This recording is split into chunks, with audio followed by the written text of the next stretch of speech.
पूरे भारत की राजनीति में जो भूचाल आया, उससे तथाकथित ऊंची जाति के लोगों में यह दहशत फैल गई कि अगर एक बलात्कार के बदले 22-22, 25-25 क्षत्रिय, राजपूत, ब्राह्मण, बानिए लाइन में खड़े करके गोली मार दी गई तो हमें इस देश को छोड़ के भागना पड़ सकता है।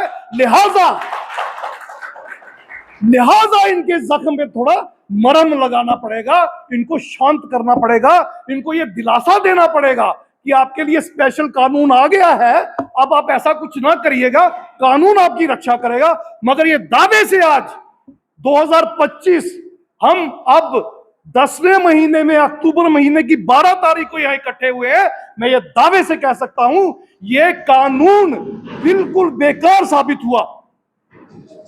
आंकड़े मंगवा लीजिए सारे इंडिया के हर स्टेट के, कितने लोगों को इस एक्ट में सजा हुई, 1% से भी कम।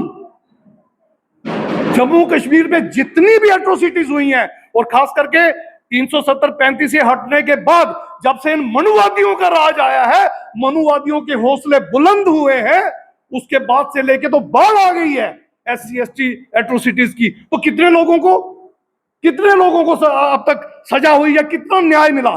बिल्कुल नहीं मिला। पुलिस स्टेशन में SHO से लेके DGP तक तथाकथित ऊंची जाति का, जुडिशरी में क्लर्क से लेके सेशन जज और हाई कोर्ट के सारे जज, सुप्रीम कोर्ट के जज सारे तथाकथित ऊंची जाति के। और न्याय दिलाने के लिए ये दोनों एजेंसियां काम करती हैं।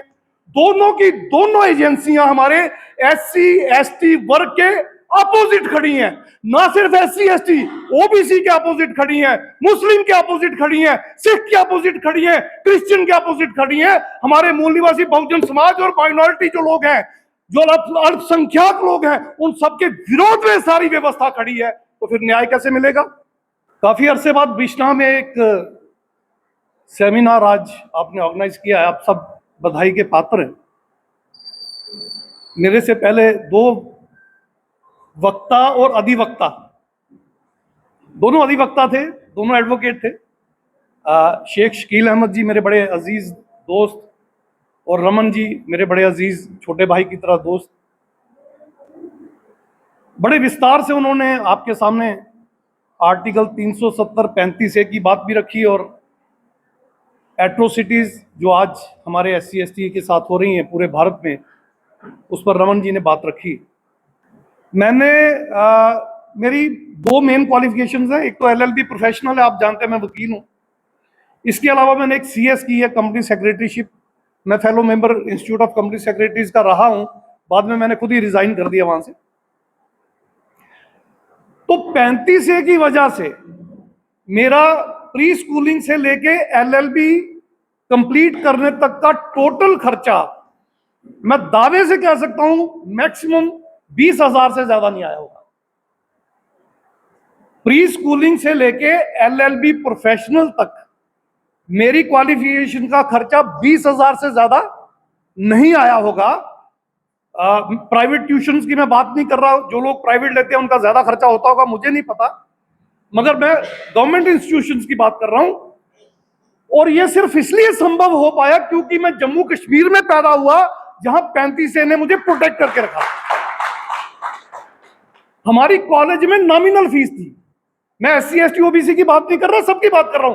पूरे जम्मू कश्मीर में जितने भी मेरे साथ पढ़े हुए स्टूडेंट्स हैं, आप किसी का भी रिकॉर्ड उठा के देख लीजिए। 84 की मेरी मैट्रिक है, 86 में मैंने 12th की है, 88 में मेरी ग्रेजुएशन है, फिर LLB है। तो मेरे आगे पीछे 10-12 साल आगे पीछे अगर आप जाएंगे तो हमारी क्वालिफिकेशंस जो हैं, जो एजुकेशन है, उस पर जो खर्चा है वो मिनिमम था, नॉमिनल था। और इवन अगर कोई बाहर दूसरी स्टेट में सीट निकाल लेता था अच्छी सी कोई, और जैसे इंजीनियरिंग करने IIT में लोग जाते थे, या एम्स की सीट कोई मेडिकल में निकाल लेता था, तो हमारी गवर्नमेंट, J&K स्टेट की गवर्नमेंट उसको स्कॉलरशिप देती थी। ये सिर्फ 35A की वजह से था। कोई बाहर का यहां आके जमीन नहीं खरीद सकता, 35A की वजह से था। यहां निकलने वाली नौकरियों पे सिर्फ जहां यहां के बाशिंदों का, परमानेंट रेजिडेंट्स का अधिकार रहेगा, ये 35A की वजह से था। 35A आप फ्री टाइम में जरूर इसको स्टडी करिएगा। तो 370 और 35A के बहुत बड़े नुकसान हमें ये हुए हैं। इसके अलावा 370 और 35 के पहले एक बहुत बड़ा फायदा जो हमें मिला, मैं बड़े आदर के साथ, बड़े एहतराम के साथ जनाब शेख मोहम्मद अब्दुल्ला जी का नाम लेना चाहता हूं, जिन्होंने land to tiller agrarian reforms act जेर इस्लाहियत कानून 1976 में लागू किया, 1973 में बना था, जिसमें 1971 खरीफ की गिरदावरी के मुताबिक लैंड जो टिलर के पास थी, जोतने वाले के पास थी, उसको मालिक बना दिया गया। तो ये रेवोल्यूशनरी स्टेप मुझे पूरे भारत में कहीं दूसरा देखने को आज तक नहीं मिला है।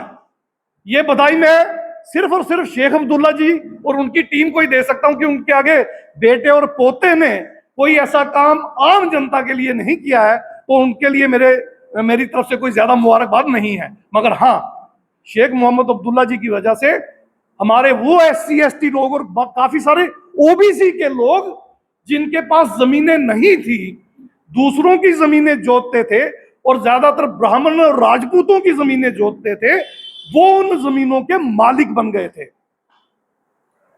तो काफी सारी चीजें, क्योंकि मेरे सब्जेक्ट नहीं है, पर मेरे क्योंकि टॉपिक था और शेख जी बोल रहे थे, शकील साहब और रमन जी बात कर रहे थे, तो मैंने सोचा थोड़ा सा मैं, तो बहुत बड़ी बात 370 के पहले जो थी वो अब नहीं रही, हमारा बहुत बड़ा नुकसान हो गया। एक छोटा सा एडिशन मैं रमन जी के टॉपिक में करना चाहता हूं। मैं ये उनकी कोई अमेंडमेंट नहीं कर रहा, रमन जी ने अपना वर्जन रखा है, उसमें छोटी सी एक एडिशन करना चाहता हूं, बड़ी इंपॉर्टेंट एडिशन है। उनका टॉपिक था एट्रोसिटीज पे, SC ST के एट्रोसिटीज पे। साथियों, हमें यह बताया गया है कि यह एक्ट इसलिए बनाया गया था क्योंकि SC ST पे जो एट्रोसिटीज होती थी उनको न्याय नहीं मिलता था। और ये एक्ट कब बना था? जब राजीव गांधी प्रधानमंत्री थे, 1989 की ये शायद बात है। तो ये बताया जाता है कि उन दोनों में क्या होता था, SC ST पे अत्याचार बहुत होते थे मगर उनको न्याय नहीं मिलता था, तो ये एक स्पेशल एक्ट बनाया गया था। मेरा जाती विचार इसमें थोड़ा सा डिफरेंट है, वो मैं आपके सामने रखना चाहता हूं।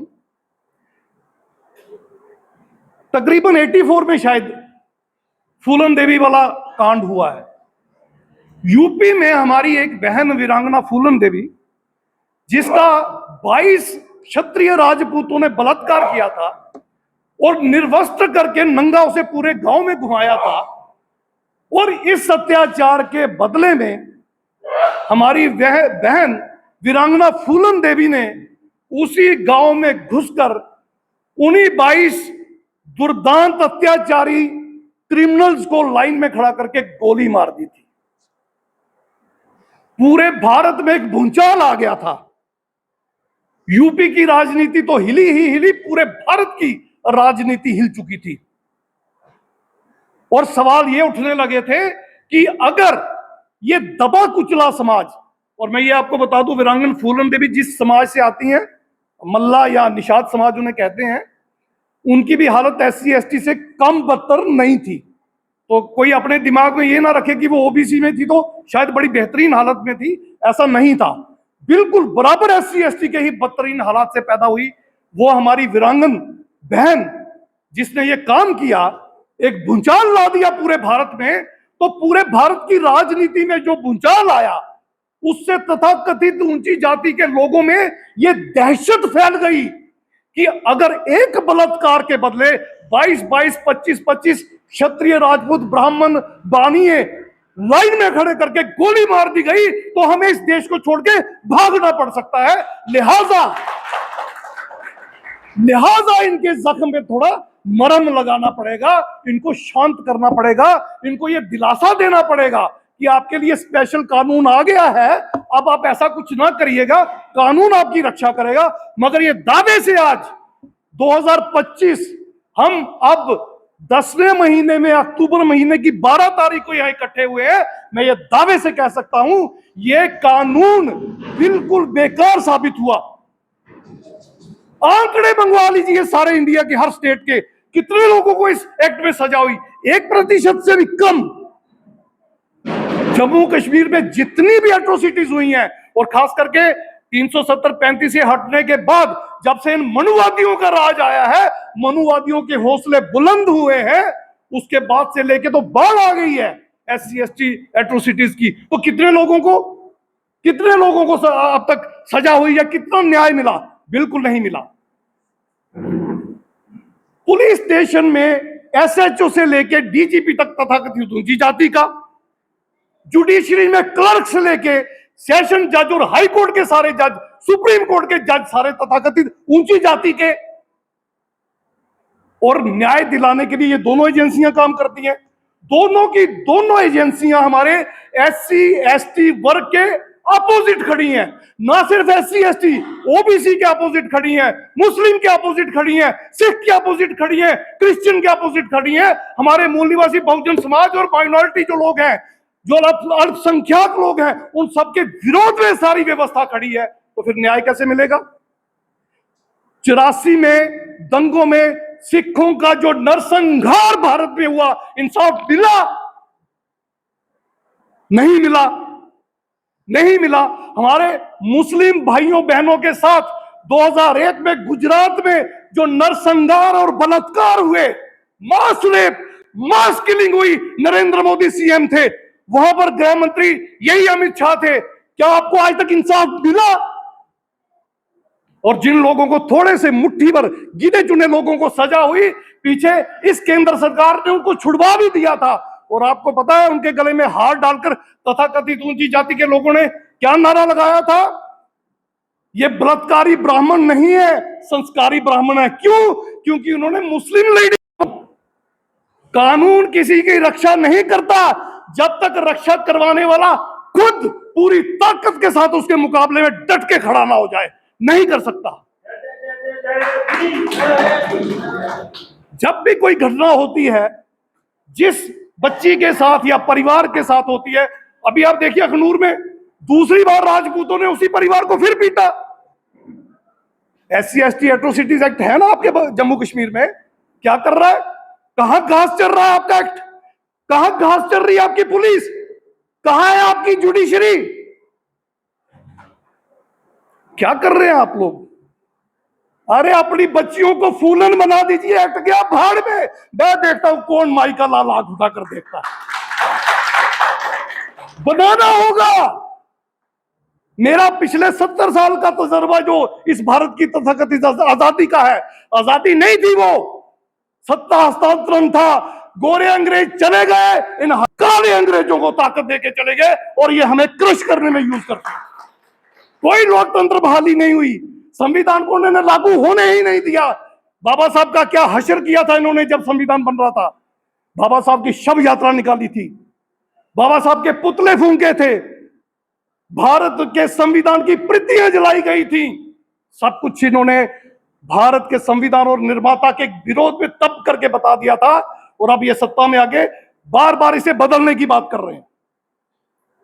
लिहाजा ये कानून आपके लिए नहीं बनाया गया है। मुझे ऐसा लगता है, मैं गलत साबित हो जाऊं तो बता देना। ये कानून आपको ठंडा रखने के लिए बनाया गया है। इसलिए बनाया गया है ताकि आप कहीं अपने घर में फूलन देवी ना पैदा कर लें, और वो आपको पैदा करनी ही पड़ेगी। तो ये कुछ मेरा रिएक्शन था इन दो टॉपिक्स पे।